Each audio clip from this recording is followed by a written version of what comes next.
কোরবানির ঈদের আর মাত্র কয়েকদিন বাকি, আর এরই মধ্যে দেশের বিভিন্ন জেলায় জমে উঠেছে পশুর হাট। আমরা আমাদের সহকর্মীদের সাথে এ পর্যায়ে যুক্ত হব এবং জানবো দেশের কোন প্রান্তে কোরবানির পশুর হাট ঘিরে আসলে কেমন প্রস্তুতি নেওয়া হয়েছে। শুরুতেই যাব দিনাজপুরে, যুক্ত হবেন সহকর্মী ফখরুল হাসান পলাশ। পলাশ, জানাবেন দিনাজপুরের পশুর হাট কেমন জমে উঠেছে? পুরের এই মুহূর্তে রয়েছে আমি চেরাডাঙ্গি পশুর হাটে, এবং এখানে কিন্তু আমরা এখন যেটি দেখছি, এখন আসলে গরুর যে হাটটি সেটি কিন্তু আসলে প্রায় শেষ হয়ে গেছে, এবং কিছুটা খাসির বা ছাগলের যে হাট রয়েছে সেটি কিন্তু রয়েছেন। এবং পাশাপাশি আপনাকে একটু জানিয়ে রাখি যে দিনাজপুরে কিন্তু গোটা জেলার যদি একটা পরিসংখ্যান দেই, আরে ঈদ লাগছে মনে, খুশির জোয়ার সবখানে, আরে ঈদ লাগছে মনে, বিকাশ পেমেন্ট সবখানে। গোটা জেলায় কিন্তু 68টি ছোট বড় হাট রয়েছে, এবং বিশেষ করে আমরা দেখেছি যে বেশিরভাগ হাটই কিন্তু একেবারেই কুরবানি ঈদকে কেন্দ্র করে কিন্তু এই হাটগুলো বসে থাকে, এবং এই অস্থায়ী হাটের সংখ্যাই আসলে অনেকটাই বেশি। এবং যেসব হাটে আমরা আসলে দেখেছি যে আসলে গরু কেনা বেচা সেভাবে কিন্তু শুরু হয়নি, এবং আমরা কিন্তু দেখছি যে যেসব ছাগলের হাট রয়েছে সেখানেও কিন্তু ছাগলও সেইভাবে কেনাবেচা শুরু হয়নি। আর কয়েকটা দিন, আর দু একটা দিন গেলেই এখানে কেনাবেচা শুরু হবে। তবে আজকে এই চেরাডাঙ্গি হাটে কিন্তু আমরা দেখেছি যে গরু খুব কম উঠেছিল, 10 থেকে 15টি গরু মাত্র উঠেছিল। তার সেটিও কিন্তু আসলে অনেকেই ফেরত নিয়ে গেছে, অনেকে কেনাকাটা করেছে, এরকম কিন্তু আমরা জানতে পেরেছি। এবং আপনাকে একটু প্রাণী সম্পদ অফিসের একটু তথ্য আপনাকে দিই। দিনাজপুরে কিন্তু প্রায় 2.5 থেকে 3 লাখ পশু কিন্তু প্রস্তুত রয়েছে। এগুলো কিন্তু আসলে জেলার চাহিদা মিটে সেটি কিন্তু আসলে 1.5 লাখের মতো পশু কিন্তু বিভিন্ন জায়গায় কিন্তু চলে যাচ্ছে, এমনটাই কিন্তু তারা আমাকে জানিয়েছে। তো দিনাজপুর থেকে পশু নিয়ে এই ছিল আমার কাছে সর্বশেষ। এখন চলে যাব লালমনিরহাটে, সেখানে রয়েছেন সহকর্মী রবিউল, তার কাছে জানবো সেখানকার হাটের পরিস্থিতি। রবিউল, একটু জানাবেন। ধন্যবাদ পলাশ। আপনি যেমনটি দিনাজপুরের খবর বলছেন, ঠিক তেমনই কিন্তু লালমনিরহাটের যে বড় খাতা এবং বড় বাড়ির সবচেয়ে বড় গরুর হাট, এই গরুর হাট কিন্তু জমে উঠেছে। মানুষ কিন্তু বাংলাদেশের বিভিন্ন জায়গা থেকে কিন্তু গরু এখান থেকে কিনে কিন্তু তারা বিভিন্ন জেলায় এবং ঢাকায় কিন্তু তারা বিক্রি করছে। আপনারা জানেন যে সীমান্তবর্তী জেলা, এই জেলায় কিন্তু গত কয়েক বছর থেকে কিন্তু ভারতীয় কোনো গরু নেই, সব কিন্তু দেশি গরু। অনেকেই কৃষকরা কিন্তু বাড়িতে লালন পালন করে কিন্তু গরু পালন করছে। তবে কৃষকরা দাবি করছে যে খাদ্যর যে দাম সে অনুযায়ী কিন্তু তারা এই গরুর দাম পাচ্ছে না। এবং আমরা একজন পাইকারের সাথে কথা বলবো। আপনি কোথা থেকে গরু কিনতে আসছেন এবং কেমন দামে কিনেছেন যদি একটু বলেন। টাঙ্গাইল সদর তো আসছে, মোটামুটি এমন বেশিও না এমন কমও না, মিডিয়াম সাইজ দাম। ঠিক আছে, ধন্যবাদ আপনাকে। আমরা শুনছিলাম একজন কিন্তু পাইকার আসছে টাঙ্গাইল থেকে, তিনি কিন্তু প্রায় 15টি গরু কিনেছেন এবং তিনি কিন্তু টাঙ্গাইল থেকে কিন্তু নিয়ে যাচ্ছেন ঢাকায়, এবং ঢাকায় তারা কিন্তু বিক্রি করবেন। এবং এই ছিল আমাদের কাছে সর্বশেষ। আমরা যাচ্ছি নীলফামারী আব্দুর রশিদের কাছে, সেখানকার সংবাদ জানছে।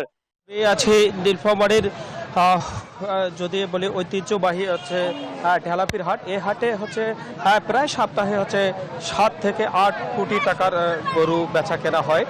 যদিও হচ্ছে আজকে ঈদ হাটে তেমন বেচা কেনা আমরা দেখতে পাচ্ছি না। যদি আপনাকে ক্যামেরার মাধ্যমে দেখাই, এখানে ইতিমধ্যে একটি বড় আরিয়া মানে সার বিক্রি হয়েছে। সেখানে আমরা জানতে পেরেছি 2 লক্ষ হচ্ছে 40,000 টাকায় বিক্রি হয়েছে। ইতিমধ্যে আমাদের সামনে দুটি আমরা সার দেখতে পাচ্ছি। এই সারের ইতিমধ্যে দাম হাঁকাচ্ছে যিনি আছেন এই সার নিয়ে আসেন, তাদের মাধ্যমে আমরা কথা বলেছি। তিনি আমাদেরকে জানিয়েছেন 5 লক্ষ টাকা এই সারটি চেয়েছে। তবে আমরা একটু জানতে চাবো যে এই সারের বর্তমান দাম কত আর কি হলে ছাড়বে এবং কত দাম বলছে। হ্যাঁ জি, কাস্টমার বলছে আর কি 2,70,000, আর হচ্ছে আমাদের দাম চাওয়া দাম হচ্ছে কি 4 লাখ। মনে হচ্ছে 3.5 হলে আমরা কি ছাড়বো।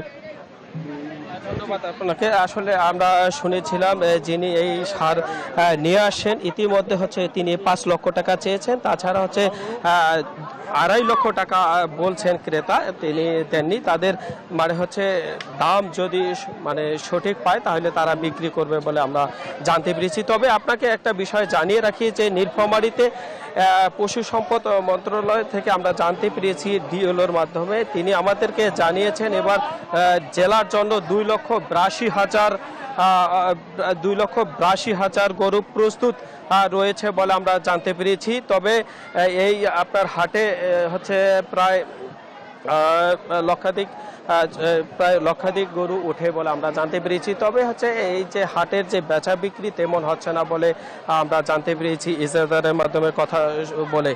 তবে যদি আপনাকে জানাই এই হাটে হচ্ছে আইন শৃঙ্খলা বাহিনীর আপনার এই হাটে হচ্ছে পুলিশ রয়েছে, বিজিবি রয়েছে, তাছাড়া হচ্ছে ব্যাংক কর্মকর্তা রয়েছে।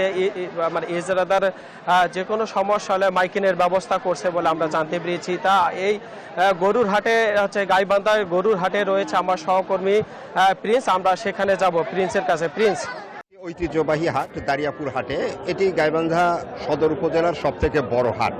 এই হাটটির মূল বৈশিষ্ট্য হচ্ছে যে এই হাটটি মূলত 4টি ইউনিয়নের সংযোগস্থলে। এই 4টি ইউনিয়নের সংযোগস্থলে হওয়ায় 4 ইউনিয়নের সকলেই এই হাটে গরু বেচাকেনা করার জন্য আছে। এছাড়াও এই 4 ইউনিয়ন ছাড়াও গাইবান্ধা পৌরসভা এবং আরও 2টি ইউনিয়নেরও গরু এখানে আসে। এই হাটের আরেকটি বিশেষত্ব হচ্ছে এই হাটে প্রচুর চরের গরু আমদানি হয়। আমাদের গাইবান্ধার মানুষের চরের গরুর প্রতি একটি বিশেষ আকর্ষণ আছে, কারণ এই চরের গরুগুলোকে সম্পূর্ণ প্রাকৃতিকভাবে প্রাকৃতিক খাবারের মাধ্যমে লালন পালন করা হয়। এই প্রাকৃতিক গরুগুলো এই হাটে বেশি পাওয়া যায়। এছাড়া আমাদের এই গরুর যে হাটটি আছে, এই হাটে এখন মূলত যে আমাদের গরুগুলো পাওয়া যাচ্ছে এর মধ্যে চাহিদা বেশি হচ্ছে মাঝারি সাইজের গরুগুলোর। এছাড়া কিছু বড় সাইজের গরু, ছোট সাইজের গরু আছে, কিন্তু ক্রেতা বিক্রেতারা বলছেন যে মাঝারি সাইজের গরুগুলোর মধ্যে এখানে চাহিদা বেশি। ক্রেতারা মাঝারি আকারের গরুগুলোই কোরবানির জন্য বেশি পছন্দ করছেন। এছাড়া হাটের নিরাপত্তার জন্য এবং জাল টাকা যেন না হাটে আসে, এই জন্য জাল টাকা শনাক্তকরণ বুথও এখানে ব্যবস্থা করা হয়েছে। সব দিক দিয়ে হাটের পরিস্থিতিতে ক্রেতারা বিক্রেতারা হাটে আসছেন, গরু দেখছেন। এখনও তেমন বেচাকেনা তেমন শুরু না হলেও মোটামুটি হাট জমে উঠছে। ফিরে যাচ্ছি স্টুডিওতে। নাদিরা। ধন্যবাদ সহকর্মী যারা যুক্ত ছিলেন আমাদের সঙ্গে, সাইফুল, রাশেদ, রবিউল এবং পলাশ। দর্শক, আমাদের সহকর্মীরা বিভিন্ন প্রান্ত থেকে যুক্ত হয়ে কোরবানির পশুর হাট সম্পর্কে বিস্তারিত জানাচ্ছিলেন।